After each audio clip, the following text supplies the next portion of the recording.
Dalam kehebohan HUT PDIP tempo hari, banyak orang yang terfokus pada pidato Megawati yang tidak sekalipun menyebut nama Ganjar.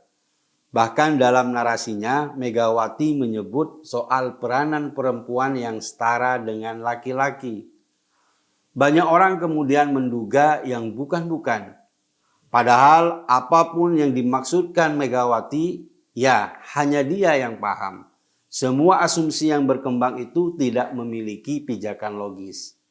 Misalnya ada yang menyebut pamor Ganjar meredup karena dia duduk di barisan ketiga. Namanya tidak sekalipun disebut Megawati. Tapi tudingan itu tentu tidak masuk akal. Ganjar hadir sebagai kader, dia bukan menteri. Dia juga bukan fungsionaris partai. Jadi posisi Ganjar itu sudah tepat sebagai kader partai. Ada juga yang berasumsi Megawati sedang mempromosikan Puan karena ilustrasi ceritanya adalah soal perempuan. Ini juga dugaan yang tak memiliki dasar. Megawati sedang menggambarkan semangat nasionalisme dan kesetaraan gender dalam ilustrasi itu. Jangan sampai perempuan Indonesia mundur ke belakang seperti nasib perempuan di Afghanistan. Padahal pidato Jokowi sebenarnya jauh lebih penting untuk direnungkan. Satu hal pokok yang menjadi isi pidato Jokowi adalah soal kemandirian. Dalam pengantar pidatonya, Jokowi menyoroti situasi dunia yang tidak mudah. Banyak negara mengalami krisis. Mereka antri menjadi pasien IMF. Karena perekonomian negara-negara itu hancur akibat pandemi dan perang Rusia-Ukraina. Sementara Indonesia terus tumbuh positif. Semua itu terjadi karena pemerintah melakukan langkah hati-hati sekaligus gesit berkenaan penanganan pandemi. Sekarang Indonesia sudah lepas dari PPKM dan memasuki fase endemi. Itu berarti corona sudah tidak dianggap ancaman lagi. Namun memang masih ada berita buruk. Misalnya prediksi bahwa tahun 2023 ini akan terasa berat. Tapi dengan penanganan yang hati-hati, kita optimis Indonesia akan baik-baik saja.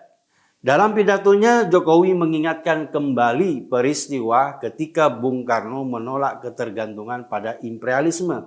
Bung Karno mewanti-wanti agar bangsa Indonesia jangan mau didikte dan tergantung pada negara manapun. Jokowi berpesan, kita harus berdikari, berdikari, berdikari. Semangat untuk mandiri inilah yang membuat Jokowi bertekad merebut Freeport dari tangan Amerika. Meski ditakut-takuti ada bahaya kalau mengusik Freeport, Jokowi jalan terus. Faktanya tidak ada apa-apa setelah Freeport dikuasai Indonesia. Jadi selama ini bangsa Indonesia takut dengan bayangan sendiri. Begitu juga dengan hilirisasi nikel. Jokowi melarang ekspor bahan mentah. Meskipun kemudian digugat di WTO dan kalah, Jokowi jalan terus.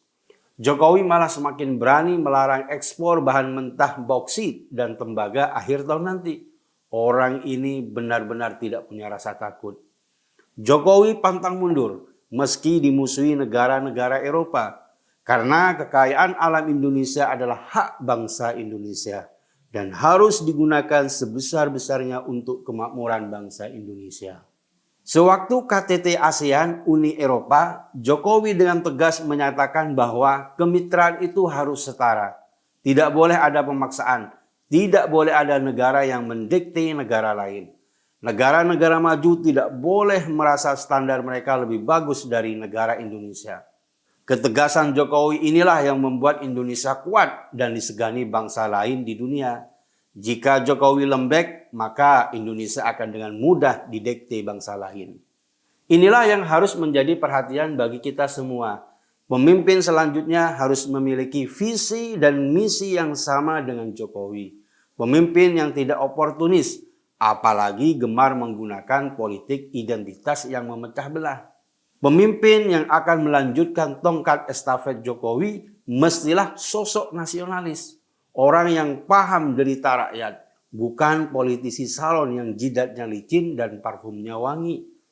Tapi haruslah orang yang mau belusukan, menemui nenek-nenek di pasar, guyon dengan bocah-bocah, dan tertawa bersama mereka. Kalau Indonesia salah memilih pemimpin yang jadi antitesis Jokowi, maka siap-siap Indonesia akan mundur ke belakang. Seluruh proses pembangunan yang dilakukan Jokowi akan mangkrak dan menjadi rumah hantu. Jika itu terjadi, impian untuk mewujudkan Indonesia sentris hanya akan jadi mimpi belaka.